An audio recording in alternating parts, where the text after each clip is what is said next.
ভোলাগঞ্জ সাদা পাথর সিলেট জেলার অন্যতম বিখ্যাত দর্শনীয় স্থান হিসেবে পরিচিত। ভ্রমণ পিপাসু মানুষদের জন্য এটি একটি আকর্ষণীয় স্থান। এই দর্শনীয় স্থানের বিশেষত্ব হল এখানকার সাদা পাথর, স্বচ্ছ পানি এবং ওপারে ভারতের মেঘালয় রাজ্যের উঁচু উঁচু পাহাড়।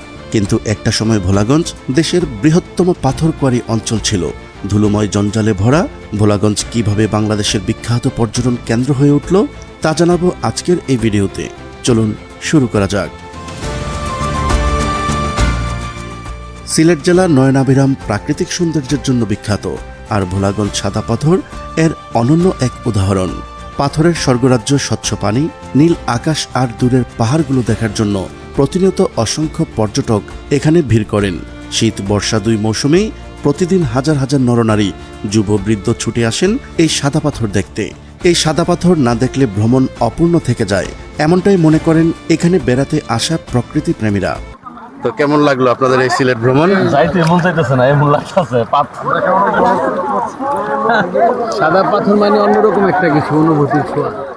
কিন্তু এই রূপকথার রাজ্য ভোলাগঞ্জ অনেকটাই অচেনা ছিল। 1960-এর দশকে জায়গাটি অনেকটাই দুর্গম প্রকৃতির ছিল। 1964 সালের দিকে ছাতক ভোলাগঞ্জ রূপের লাইন নির্মিত হয়।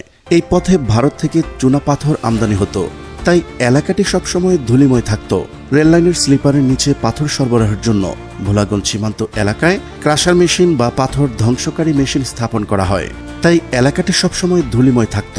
নানান কারণে সেটি বিনষ্ট হয়ে গেলেও অবকাঠামো এখনও বিদ্যমান রয়েছে।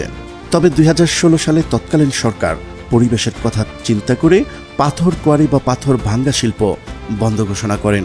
তারপর থেকে ধীরে ধীরে ধূলিময় এলাকাটি প্রকৃতির অপরূপ লীলাভূমিতে পরিণত হয়, যা বর্তমানে দেশের অন্যতম পর্যটন কেন্দ্র হিসেবে পরিচিত।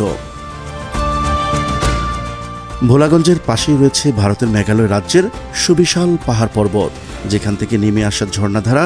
একদিকে যেমন ধলাই নদের পানির প্রধান উৎস, তেমনি এই নদের স্রোতই ভোলাগঞ্জের প্রাকৃতিক সৌন্দর্যের মূল উৎস।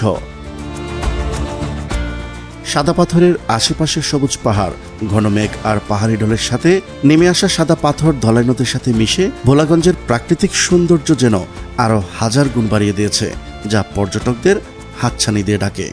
যা সব মিলে আসলে খুবই সুন্দর।